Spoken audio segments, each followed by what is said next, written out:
Que la paix soit surtout bien guidée. Alhamdulillah Rabbil Alamin. Bon, je souhaite juste rappeler que penser que la sagesse n'a pas besoin de la violence pour s'imposer, en fait, c'est vraiment ne pas être réaliste, c'est ne pas raisonner. C'est vraiment avoir la tête dans, je dirais, dans les étoiles.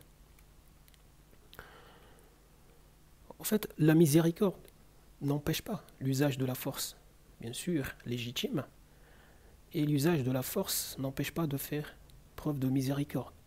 Donc lorsqu'on vient par exemple à utiliser la violence légitime, c'est aussi parfois par sagesse. Il ne faut pas oublier cela. Donc, par exemple, pour vous défendre des attaques d'ennemis, lorsque vous faites usage de la violence, c'est en fait par rapport aux moyens que vous avez estimé que vous pouvez utiliser ça et vous n'avez pas le choix. Peut-être, voilà, parmi les solutions qu'il y a, c'est la solution la plus viable. Donc du coup, vous décidez de faire usage de ça. Franchement, c'est par sagesse, tout simplement. C'est la sagesse qui vous amène justement à prendre ce genre de décision, faire ce choix-là. Donc, et aussi, sachant que tout le monde ne comprend pas par la parole.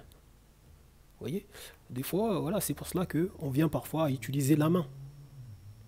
Vous voyez, donc, pour faire comprendre, par exemple, qu'on ne plaisante pas.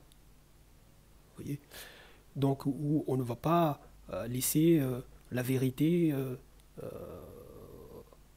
être, je dirais, rejetée, dégagée, etc.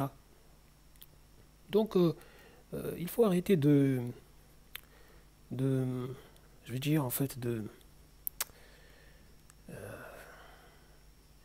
penser mal tout en croyant avoir bien raisonné, avoir bien. Franchement, vous savez. Donc, faire usage de la force, en fait, par exemple, en utilisant la main, euh, c'est nettement, parfois, en fait, par sagesse. Par exemple, pour rétablir l'ordre, on peut être amené à faire usage de la force légitime, comme on dit, la violence légitime. Pour ça. Et tout ça, c'est de la sagesse. Donc, comme voilà, pour faire adopter la vérité, parfois on est obligé de passer par là. Par exemple, on le voit de toute façon avec le système judiciaire, par exemple.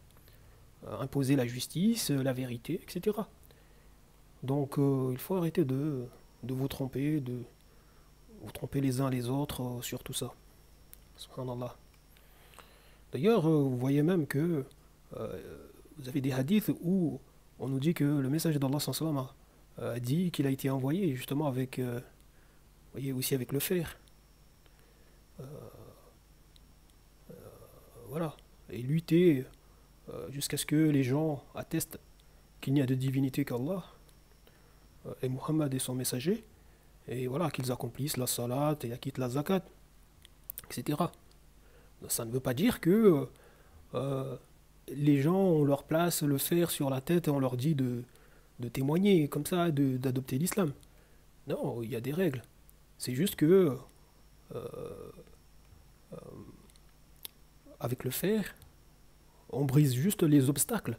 C'est tout. Par exemple, les musulmans viennent à prendre le contrôle d'un pays, donc sans obliger les gens qui y sont à adopter l'islam, mais juste en fait pour pouvoir en fait plus facilement montrer aux gens en fait la voie de la vérité, montrer aux gens en fait ce qu'est l'islam, tout simplement, que de laisser en fait à la tête de ces pays des gens qui viennent là mentir au peuple en fait sur l'islam, égarer les gens, etc.